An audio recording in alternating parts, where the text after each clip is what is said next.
अध्याय 119 I beast. South city number 2 middle school. Mayank और देवाशीष ने एक दूसरे को देखा। क्या वह शुरुआत में देवाशीष द्वारा सुझाया गया इकट्ठा होने का स्थान नहीं था? उस समय उनकी ताकत और संसाधनों की कमी के कारण उन्हें चिंता थी कि बचे हुए छात्र एक बोझ होंगे, इसीलिए उन्होंने अधिकार नहीं लिया था। लेकिन अब उस क्षेत्र में वास्तविक आई बीस्ट सक्रिय थे। क्या तुम कह रहे हो कि I beast south city number 2 middle school की दिशा में कैदियों को ले गए? चमन ने तुरंत सिर हिलाया। उसने कहा, हाँ, मुझे पहले सोचना चाहिए था। चूंकि यह लोगों को उस दिशा में ले गया तो इसका अड्डा वहीं होना चाहिए। हमें उनका पीछा नहीं करना चाहिए था। उसके चेहरे पर पछतावा झलक उठा। अगर उसका लालच न होता, अगर उसने जल्दबाजी में पीछा न किया होता, तो शायद उन्हें वह नुकसान नहीं उठाना पड़ता जो उन्होंने अब उठाया था। बीरेंद्र, फर्स्ट एड किट लो और उसके घावों का इलाज करो। अचानक मयंक ने आदेश दिया। चमन ने आश्चर्य से उसे देखा और जल्दी से अपना आभार व्यक्त किया। धन्यवाद, बहुत बहुत धन्यवाद। कार में बैठो। मयंक उन्हें मुफ्त में नहीं बचा रहा था। उसने शांत होकर कहा, फिर हमें वहां ले चलो। चमन का भाव बदल गया। रुको, एक मिनट रुको, वह जगह। वहां सिर्फ वे राक्षस नहीं हैं। मैंने और भी आवाजें सुनी। मैंने कहा, हमें ले चलो, समझे? मयंक ने हर शब्द स्पष्ट रूप से कहा, जिससे चमन कांप उठा और एक और शब्द कहने की हिम्मत नहीं की। मैं समझ गया। मयंक पूछ नहीं रहा था, बल्कि आदेश दे रहा था, एक ऐसा आदेश जिस पर सवाल नहीं किया जा सकता था। भले ही मयंक और अन्य को रास्ता पता हो, उन्हें उसका पीछा करना पड़ा। जल्दी से घावों का इलाज करने के बाद हर कोई वाहनों में बैठ गया। 4 लोग 3 कारों में फैले हुए थे। संजय और एक अन्य दस्ते का सदस्य आखिरी कार में थे। मयंक के चेहरे पर सोच झलक रही थी, जबकि देवाशीष उसके बगल में गाड़ी चला रहा था। उसने कहा, बाद में सावधान रहना, हमें सेकंड ऑर्डर राक्षसों से निपटना पड़ सकता है। देवाशीष ने भारी सिर हिलाया, जवाब दिया, मुझे पता है। जिस आई बीस्ट ने नानशान आवासीय जिले से इतने सारे उत्तरजीवियों को ले लिया, उसने निश्चित रूप से इन कुछ ही लोगों से अधिक को पकड़ा होगा। वर्तमान आई बीस्ट पहले ही फर्स्ट ऑर्डर अपर ग्रेड और फर्स्ट लेवल इंटरमीडिएट की ताकत का था। भले ही कमजोर आई बीस्ट्स हों, उनकी संख्या शायद कम नहीं होगी। इन राक्षसों को आदेश देने में सक्षम प्राणी अधिक शक्तिशाली होना चाहिए, अर्थात सेकंड ऑर्डर। अगर हम अकेले दूरी की बात करें तो south city number 2 middle school Shanhu villa से कुछ दूरी पर था और उन्हें फिलहाल इस पर विचार नहीं करना पड़ा। हालांकि चूंकि आई बीस्ट्स की गतिविधि का क्षेत्र इस क्षेत्र तक पहुंच गया था, तो उन्हें शन्हू विला जिले की धीरे धीरे खोज करने देने के बजाय पहले हमला करना और स्थिति कैसी है, ये देखना बेहतर था। उनकी तरफ मयंक के पास 2 सेकंड ऑर्डर सुपीरियर एंजल एनवाया थे, देवाशीष के पास second order low grade glutton था, तीशा के पास सेकंड ऑर्डर लो ग्रेड दानवी आंख मकड़ी महिला थी।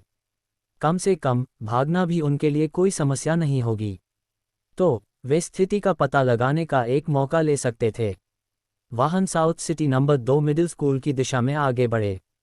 कोहरा अभी भी चारों ओर छाया हुआ था, लेकिन इस बार प्राचीन वमट्री पीछे नहीं हटा, वह अपनी मानवरूपी अवस्था में रहा। ट्री बॉर्न वर्म्स भूमिगत पीछा कर रहे थे। उसकी लैंप ट्री की चमक आसपास को रोशन करती थी, एक प्रकाश स्तंभ की तरह काफिले की रक्षा करती थी। बिच्छू मकड़ी राक्षस, दानवी आंख मकड़ी महिला, ग्लटन और हड्डी कवच वाला विशाल सुअर पीछे नहीं हटे, दोनों तरफ वाहनों को एस्कॉर्ट करने के लिए एक स्थिर गति बनाए रखी। लगभग आधे घंटे बाद कोहरे से ढकी सड़क पर अचानक एक जलती हुई क्षतिग्रस्त कार दिखाई दी, जिसका फ्रेम लगभग काला जल चुका था। ये हमारी कार है। चमन की धीमी आवाज आई, जिसमें दुख की झलक थी। यहीं पर हम पर अचानक एक अधिक मजबूत आई बीस्ट ने हमला किया था। ये जगह आई बीस्ट की गतिविधि की सीमा के भीतर थी, south city number 2 middle school से 1000 मीटर से थोड़ा अधिक दूर। मयंक और अन्य ने जवाब नहीं दिया, वे बस अधिक सतर्क हो गए। ट्री बॉर्न वर्म्स स्पर्शकों की तरह फैल चुके थे, आसपास पर अतिक्रमण कर रहे थे और धीरे धीरे south city number 2 middle school की ओर मिल रहे थे। गाड़ी चलाते रहो। वाहन आगे बढ़ते रहे, लेकिन अजीब बात यह थी कि एक भी आई बीस्ट जिसकी उन्होंने अपेक्षा की थी, प्रकट नहीं हुआ। पूरी सड़क, पूरा कोहरे से ढका हुआ आसपास भयानक रूप से शांत था। एक असामान्य भावना ने सभी को ढक लिया, खासकर चमन को, जिसके माथे से पहले ही घबराहट से पसीना आ रहा था। बैंग बैंग बैंग, कोहरे के भीतर से अचानक बंदूक की गोलियों की एक श्रृंखला आई। हर किसी का भाव बदल गया और मयंक की आंखें तेज हो गईं। बंदूक की गोलियां, और इतनी घनी। वह मदद नहीं कर सका, लेकिन सोचा, क्या वे साउथ सिटी कैंप के लोग हो सकते हैं? तेज चलाओ, वे साउथ सिटी कैंप के लोग हो सकते हैं। देवाशीष ने सिर हिलाया और तुरंत तेज हो गया। जल्द ही वे south city number 2 middle school के पास पहुंचे। बंदूक की गोलियां अधिक तीव्र हो गईं और लड़ाई और विशाल जानवरों की दहाड़ की आवाजें भी। वाहन तेजी से स्कूल के मुख्य द्वार से पहले सड़क पर पहुंचे। लैंप ट्री की चमक के तहत कोहरा छितरा गया, जो मुख्य प्रवेश द्वार पर कई अन्य लैंप ट्री के क्रिस्टल की चमक के साथ मिल गया। गेट पर लड़ाई, देवाशीष ने टिप्पणी की जब उसने अपने सामने का दृश्य देखा। स्कूल के बाहर की सड़क तेजी से रोशन हो गई थी, स्कूल की दीवारों पर भरोसा करते हुए। प्रवेश द्वार पर एक स्पष्ट लड़ाई छिड़ गई। बाहर की तरफ लगभग 20 पुलिस अधिकारी थे जो राइफल से लैस थे और उनकी कमर पर कई अपारदर्शी बोतलें थीं, जो एक मुट्ठी के आकार की थीं और एक अजीब संरचना के साथ थीं। उन्हें दीवार के ऊपर से लड़ने वाले दस्ते के सदस्यों द्वारा लड़ाई में फेंका जा रहा था, तुरंत विस्फोट हो रहा था। दूसरी तरफ वे आई बीस्ट राक्षस थे। कभी कभार आई बीस्ट्स दीवार के ऊपर से कूदने की कोशिश करते थे, एक फ्लैंकिंग हमला करने की कोशिश करते थे, लेकिन तेजी से पहुंचने वाले एंजल एनवाया द्वारा उन्हें जल्दी से पीटा जाता था। मुख्य द्वार पर लड़ाई सबसे तीव्र थी, जिसमें 2 राक्षस लगभग 6 मीटर ऊंचे, भयानक हाथापाई में बंद थे, टकराते हुए दहाड़ रहे थे। पुलिस की तरफ का राक्षस गहरा काला था, जिसकी मोटी खोल एक कवच के आकार की थी, जो उसके मानवरूपी शरीर को सिर से पैर तक ढक रही थी। उसका एक भयंकर सींग वाला सिर और 3 भयंकर हाथ थे, जिनमें से 2 मुड़ी हुई तलवारों जैसे पंजे वाले थे, और एक हट्टा कट्टा हाथ उसकी बाईं पसली के नीचे से बाहर निकला हुआ था, जो काले रंग की एक परत में ढका हुआ था। उसका शरीर मजबूत था, फिर भी विशाल नहीं। इसके विपरीत वह विश्वसनीय रूप से फुर्तीला था, जिसमें तेज हरकतें थीं, और पीछे से एक कांटेदार पूंछ लटक रही थी, जो एक चाबुक की तरह बाहर निकल रही थी। विपरीत राक्षस और भी भयानक था, जो 6 मीटर से अधिक, 7 मीटर के करीब ऊंचा खड़ा था, जिसका सिर उसके शरीर से पूरी तरह से जुड़ा हुआ था, और उसकी भूरे सफ़ेद त्वचा पर लगभग 100 आंखें थीं, जो भयानक रूप से मानव आंखों के समान थीं। पलकें बरौनियों से किनारेदार नहीं थीं, लेकिन नुकीले दांतों से रेखांकित थीं, जिसने भयानक दृश्य बना दिया था क्योंकि दर्जनों आंखें एक साथ झपकती थीं। उसका आकार एक टॉर्च जैसा था, जिसके 4 पैर जमीन के खिलाफ सहारा ले रहे थे। उन 100 आंखों के बीच उसमें विभिन्न लंबाई के कई टेंटेकल जैसे ओपन गए थे, और विशेष रूप से 2 मोटे टेंटेकल्स उसकी किनारों से फूट रहे थे, जो उसके मुख्य युद्ध अंग के रूप में कार्य करते थे। निदेशक रिजू, बहुत सारे राक्षस हैं, हम उन्हें अधिक देर तक रोक नहीं पाएंगे। अनु ने लड़ाई को निर्देशित किया। उसकी स्नाइपर राइफल उन 100 आंखों वाले राक्षसों पर निशाना लगा रही थी, हर खुली आंख उसके लिए एक लक्ष्य थी। एक धमाके के साथ एक और आंख टूट गई, लेकिन ये केवल अस्थायी था, क्योंकि जैसे ही एक आंख क्षतिग्रस्त होती थी, वह तेजी से बंद हो जाती थी। कुछ ही देर में गोली बाहर निकल जाती थी और आंख ठीक हो जाती थी, जैसे कि कुछ हुआ ही न हो। राक्षस की आंखों की पुनर्योजी शक्ति उसके शरीर की तुलना में कहीं अधिक मजबूत थी। रिजू का भाव गंभीर हो गया जब उसने गहरी आवाज में कहा, पीछे हटने की तैयारी करो, फ्लैश ग्रेनेड तैयार रखो, जब राक्षस अपनी क्षमताओं का उपयोग करे तो उन्हें फेंको। हाथ में राइफल के साथ उसने आई बीस्ट्स पर सटीक गोली चलाई, जो बाहर निकलने की कोशिश कर रहे थे, जबकि ज्यादा दूर नहीं, हड्डी के नुकीले दांतों वाला एक विशाल कुत्ता उन जीवों को फाड़ रहा था, जो बाड़ पर चढ़ने की कोशिश कर रहे थे। उन्होंने south city number 2 middle school में ऐसे भयानक राक्षसों की अपेक्षा नहीं की थी।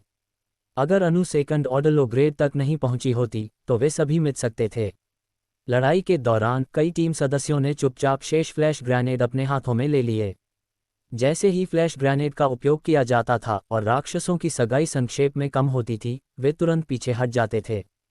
पीछे हटने की जरूरत नहीं है। अचानक सड़क के अंत से एक जोरदार आवाज आई।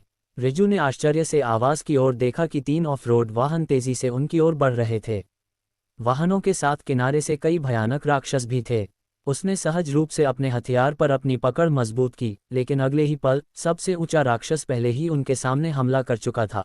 काले कवच में ढका हुआ, आधा मकड़ी आधा मानव, एक दानव देवता जैसा। रुको, क्या वे मयंक हैं? रिजू ने राक्षस को पहचाना, और तभी बिच्छू मकड़ी राक्षस ने अपनी मकड़ी की टांगों को मोड़ा और जमीन से शक्तिशाली रूप से कूदा, 10 मीटर से अधिक कूद गया, और द्वार के अंदर से आ रहे 7 या 8 आई बीस्ट्स को एक कतार से साफ कर दिया। अन्य एंजल एनवाया एक साथ चले, सभी आई बीस्ट से भरे क्षेत्रों की ओर हमला कर रहे थे, चाहे वह मुख्य द्वार हो या दीवारें जो मापी जाने वाली थीं। मयंक और उसके समूह अपनी कारों से बाहर निकले, और अपनी आंखों की एक झपकी के साथ उसने प्रतीक को देखा और मुस्कुराया। मयंक, प्रतीक ने निश्चित रूप से हलचल को देखा और उसके चेहरे पर खुशी का एक भाव देखा। उसने चिल्लाया और मयंक ने जवाब दिया, राक्षसों को पकड़ने के बाद बात करेंगे। बिच्छू मकड़ी राक्षस को युद्ध के मैदान में प्रवेश करते देख राक्षस हताश हो गए। 100 आंखें खुल गईं क्योंकि गहरे लाल प्रकाश की एक लहर तुरंत भड़क उठी। रिजू और अनु ने ये देखा और उनके चेहरे तुरंत बदल गए। उन्होंने मयंक को चिल्लाया, इसे सीधे मत देखो, 100 आंखों वाला आपके दिमाग पर हमला कर सकता है। Flash grenade. रिजू ने फ्लैश ग्रेनेड के लिए चिल्लाया, लेकिन जैसे ही वे उन्हें तैनात कर रहे थे, दानवी आंख मकड़ी महिला पहले ही उनके सामने दौड़ चुकी थी। दानवी आंख गहरे लाल प्रकाश की एक ज्वाला के साथ फट गई। 100 आंखों वाला राक्षस अपनी हरकत में अकड़ गया, अपनी बढ़त खो दी। बिच्छू मकड़ी राक्षस आगे बढ़ा, 4 हाथों से उसके शरीर को पकड़ लिया और उसे भारी रूप से जमीन पर दे मारा। 2 बिच्छू पूंछ भाले की तरह बाहर निकलीं, प्राणी के शरीर को भेदती हुईं और 2 आंखों में घुस गईं, खून फूट पड़ा। राक्षस गुस्से में देर से गहरे लाल प्रकाश के साथ विस्फोट हो गया। इसका अधिकांश हिस्सा बिच्छू मकड़ी राक्षस पर हमला करने पर केंद्रित था, लेकिन हरकत में एक संक्षिप्त ठहराव के बाद बिच्छू मकड़ी राक्षस पूरी तरह से अछूता लगा। पुफ! बिच्छू मकड़ी राक्षस के पंजे वाले हाथ बड़े सीधे 100 आंखों वाले राक्षस के शरीर में घुस गए और एक पल में उसके मुंह पर स्कंदन तोप जमा हो गई। विशाल स्कंदन तोप एक बहरा कर देने वाले धमाके के साथ राक्षस के शरीर पर फट गई, उसके आधे शरीर को घायल कर दिया और 20 से 30 आंखें क्षतिग्रस्त कर दी, जिन्हें कम समय में मरम्मत नहीं किया जा सका। अनु इस दृश्य से हैरान थी, यह उम्मीद नहीं कर रही थी कि मानसिक रूप से हिला देने वाला गहरा लाल प्रकाश बिच्छू मकड़ी राक्षस पर कोई प्रभाव नहीं डालेगा। आखिरकार यहाँ तक कि वे लोग भी जो सीधे नहीं टकराए थे, जिन्होंने अपनी आंखों से एक झलक पकड़ी थी, उन्हें चक्कर आने का एहसास होगा, भले ही केवल एक क्षणभंगुर पल के लिए हो। हालांकि उसे जल्दी से एहसास हुआ कि मयंक के एंजल एनवायर राक्षस की तुलना में कहीं अधिक शक्तिशाली थे। दहाड़! जैसे ही बिच्छू मकड़ी राक्षस एक और स्कंदन तोप दागने वाला था, अचानक स्कूल के अंदर से आई बीस्ट्स की वर्दी दहाड़ गूंज उठी, आसानी से 100 की संख्या में। हर किसी का भाव सदमे में बदल गया, लेकिन अगले ही पल गेट पर ऊंचे सुविधाजनक बिंदुओं पर सौंपे गए स्नाइपर्स का रंग नाटकीय रूप से बदल गया। आई बीस्ट्स उन उत्तरजीवियों को बाहर ला रहे हैं जिन्हें वे नियंत्रित कर रहे हैं। जैसे ही आवाज गिरी, गेट पर हमला कर रहे आई बीस्ट्स पीछे हटे, जिससे अंदर का दृश्य प्रकट हुआ। सैकड़ों आई बीस्ट्स उत्तरजीवियों को बांध रहे थे, उन्हें धमकी दे रहे थे। अध्याय 120 रूसी शैली में खतरा निष्प्रभावीकरण। अनु और अन्य हैरान थे। वे सभी जानते थे कि यहाँ जीवित लोग थे, लेकिन राक्षस द्वारा अपने नेता को बचाने के लिए धमकी का उपयोग करना वास्तव में अकल्पनीय था। हालांकि मयंक व्यंग्य से मुस्कुराया। बंधक तुम कहते हो, धमकी तुम कहते हो। बिच्छू मकड़ी राक्षस अचानक हिल गया और फ्लोटिंग पेगोडा ब्लैक आर्मर श्रृंखलाओं में बदल गया। 100 आंखों वाले राक्षस को ठीक सामने पकड़ लिया। बिच्छू पूंछ भेद रही थी और 4 भुजाएं उसके विशाल टेंटेकल्स को कसकर पकड़े हुए थीं। स्कंदन तोप और भी विशाल हो गई, लगभग 100 आंखों वाले राक्षस के शरीर के खिलाफ दबाव डाल रही थी। भले ही 100 आंखों वाले राक्षस का शरीर लगभग उसके सिर के साथ विलय हो गया था, फिर भी उसके पास एक मुख्य मस्तिष्क कोब्रेन था जो सामने स्थित था, जहां आंखें सबसे घनी थीं। इसने इसके बजाय आई बीस्ट को घबरा दिया। धीमी गुर्राहट गूंज उठी, लेकिन उसने बंधकों को तुरंत मारने की हिम्मत नहीं की। तभी प्राचीन वमट्री ने अपनी मानवरूपी अवस्था को मुक्त कर दिया। एक विशाल प्राचीन वृक्ष में फूल गया। लताएं आई बीस्ट की ओर एक सुनामी की तरह उमड़ पड़ीं। जमीन के नीचे दबे हुए ट्रीबॉर्न वर्म्स ने एक हिंसक हमला शुरू किया। पलक झपकते ही हमले और बचाव का ज्वार बदल गया और धमकी देने वाले आई बीस्ट्स को सीधे मार दिया गया, जबकि बाकी ने हमला करने की तैयारी की। लेकिन अगले ही पल बिच्छू मकड़ी राक्षस ने स्कंदन तोप से 100 आंखों वाले राक्षस की एक भुजा को उड़ा दिया और उसकी दर्द भरी चीखें तीखी थीं। आई बीस्ट्स जो वार करने के लिए तैयार थे हिचकिचा गए, क्योंकि दानवी आंख मकड़ी महिला और देवाशीष के भक्षणकर्ता डेवोरर्स तुरंत अंदर घुस गए। फिर से दानवी आंख क्षमता को तैनात किया और एक मानसिक आघात ने उन्हें स्तब्ध कर दिया। फिर स्पाइडर थॉर्न्स ने ठीक इन आई बीस्ट्स की आंखों को भेद दिया, उनकी खोपड़ियों के पीछे से बाहर निकल आए, जबकि भक्षणकर्ताओं की दाहिनी भुजा एक चाबुक की तरह झपटी और उसके विशाल जबड़े कसकर बंद हो गए, सिरों को पूरी तरह से काट दिया। मयंक और उनके एंजल एनवायर को कार्यवाही में आते देख रिजू की तरफ और हिचकिचाई नहीं। कार की छतों जैसे ऊंचे स्थानों पर कब्जा करने वालों ने तुरंत गोलीबारी शुरू कर दी। गोलियां 100 आंखों वाले राक्षस के खिलाफ प्रभावी नहीं थीं, लेकिन वे अभी भी आई बीस्ट्स के लिए एक महत्वपूर्ण खतरा थीं। 10 मिनट बाद जब 100 आंखों वाले राक्षस को बचाने की आशा निराशाजनक साबित हुई और सेकंड रैंक प्रेरितों सेकंड रैंक अपॉसल्स की प्रमुख उपस्थिति ने युद्ध के मैदान को पूरी तरह से दबा दिया, तो बाकी बचे दर्जनों आई बीस्ट्स डर से पूरी तरह से अभिभूत हो गए और पक्षी और जानवर की तरह बिखर गए। लड़ाई समाप्त हो गई थी, लेकिन भागना एक व्यर्थ आशा थी, क्योंकि प्राचीन वर्म ट्री अब एक भयानक विशाल पेड़ के अपने सच्चे रूप में अपनी लताओं को अधिकांश युद्ध के मैदान में फैला चुका था। लताओं ने एक पिंजरा बनाया, तुरंत भागना असंभव बना दिया। सभी को मौके पर बांध दिया गया और फिर नरभक्षी लताएं मैन ईटिंग वाइन्स एक एक करके हमला करने लगी, उन्हें जल्दी से पंगु बना दिया। हालांकि 100 आंखों वाले राक्षस में मजबूत प्रतिरोध था, लेकिन उसका बुरी तरह से घायल शरीर लकवाग्रस्त विष को रोक नहीं पाया और वह जमीन पर गिर गया। देवाशीष, जांच करो कि क्या कोई उत्तरजीवी है, घायलों की सेवा करो, मृतकों को दफनाओ, मयंक ने कहा। ऐसे अचानक बचाव अभियान में कुछ हताहत होंगे, लेकिन कुल मिलाकर 10 से अधिक नहीं। रॉकी, कुछ लोगों को लो और मदद करो, मयंक ने आगे कहा। रिजू ने अपना हथियार हटा लिया, फिर तुरंत अपने अधीनस्थों को मदद करने का निर्देश दिया। जी, निदेशक रिजू, रॉकी ने जवाब दिया। रॉकी, देवाशीष के साथ उत्तरजीवियों को खोजने और बचाने के लिए जल्दी से स्कूल में प्रवेश कर गया। रिजू, अनु और प्रतीक मयंक के पास पहुंचे। नमस्ते मयंक, मैं रिजू, शहर पुलिस का प्रमुख हूँ। शोहरत एक चीज़ है, देखना मानना है, आपकी ताकत वास्तव में हम सभी का नेतृत्व करती है। अगर इस पूरे समय में आप नहीं होते तो नुकसान गंभीर होता। रिजू ने खुशमिजाज आवाज में अभिवादन किया, उसकी आंखें चमकदार थीं जब उसने मयंक की जांच की। प्रतीक मुस्कुराया, मयंक, बहुत समय बाद मिले। मुझे ऐसे रूपांतरण की उम्मीद नहीं थी। प्रतीक ने अपनी पोशाक को एक पुलिस लड़ाकू पोशाक में बदल दिया था, जिसे वह केवल मिशन के दौरान पहनता था, लेकिन इससे वह और भी मजबूत दिखाए दिया। बहुत समय बाद मिले, तुम ठीक लग रहे हो, मयंक ने मुस्कुराते हुए जवाब दिया। प्रतीक अपनी मांस लाश के बगल में खड़ा था, जो अब खुशी समुदाय में उनके समय की तुलना में बड़ा और अधिक दुर्जय दिखाई दिया। उसकी रीढ़ उबड़-खाबड़ थी, एक बांह, एक पंजा और दूसरी मांसल तंतु। उसकी उपस्थिति भयंकर रूप से हावी थी, स्पष्ट रूप से एक उच्च ग्रेड फर्स्ट रैंक राक्षस। प्रतीक बस अजीब तरह से मुस्कुराया और कहा, आपकी तुलना नहीं कर सकते। वह झूठ बोलने वाला कभी नहीं था, मयंक की प्रगति उसकी कल्पना से परे थी।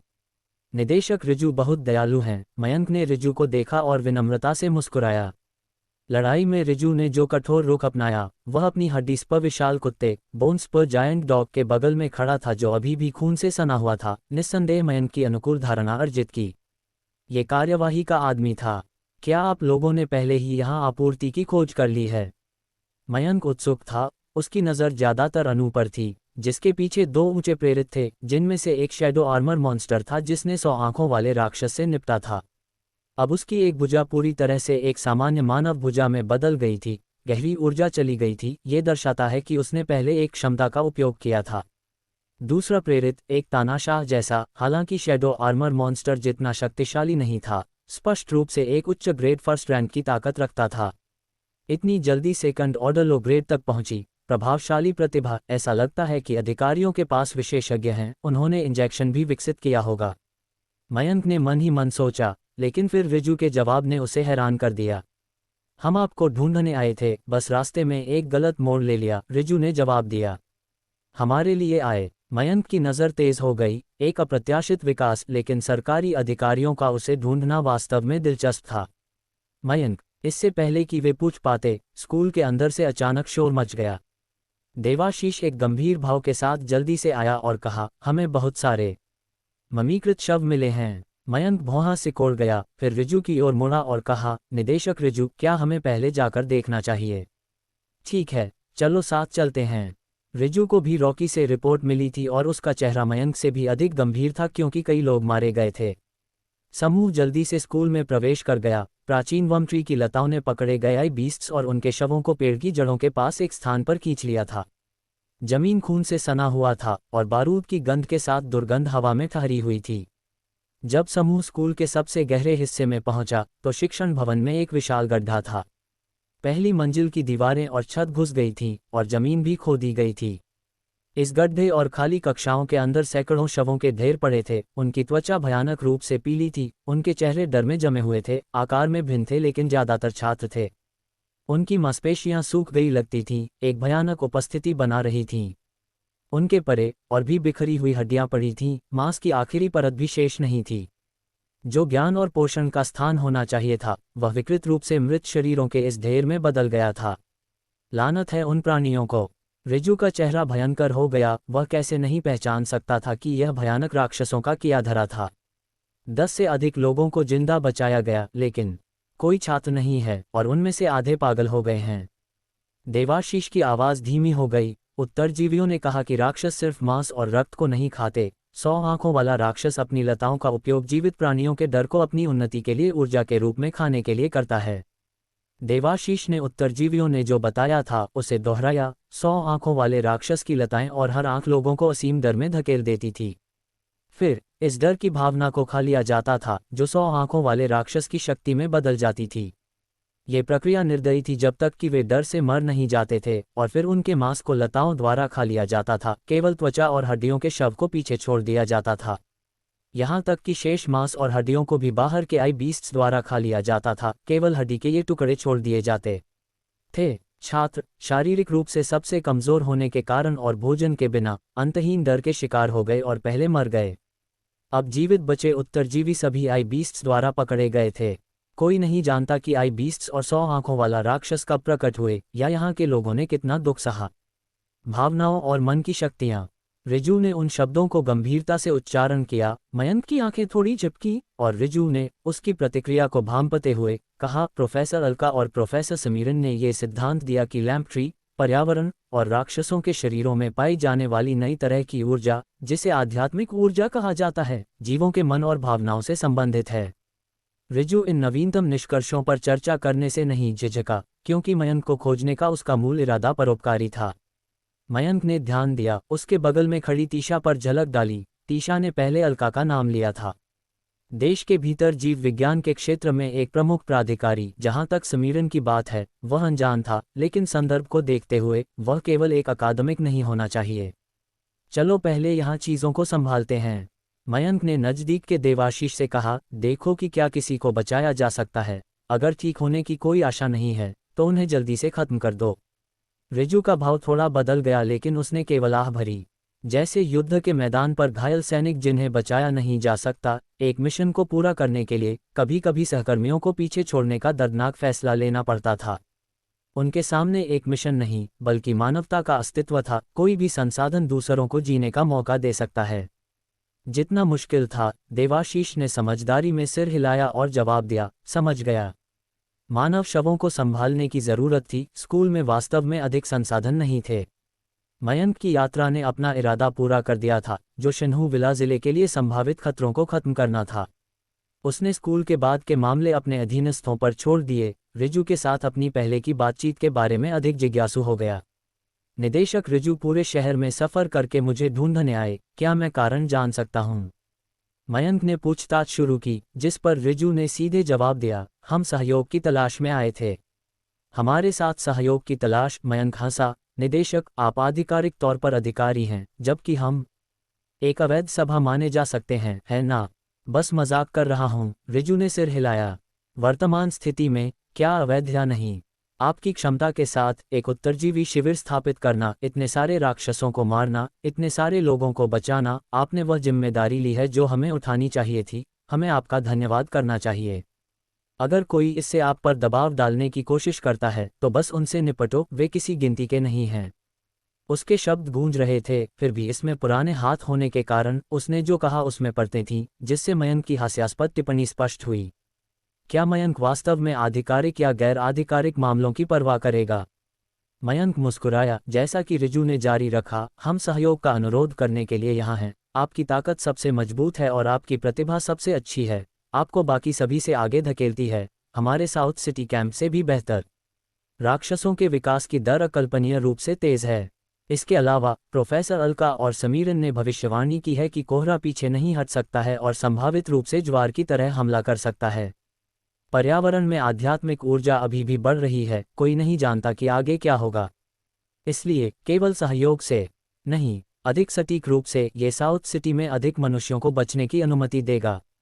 रिजू विषय को आगे लाया और मयंक ने सिर हिलाया। उसकी हिम्मत से प्रभावित हुआ। फिर भी सहयोग कैसे करना है, यह एक सवाल बना रहा।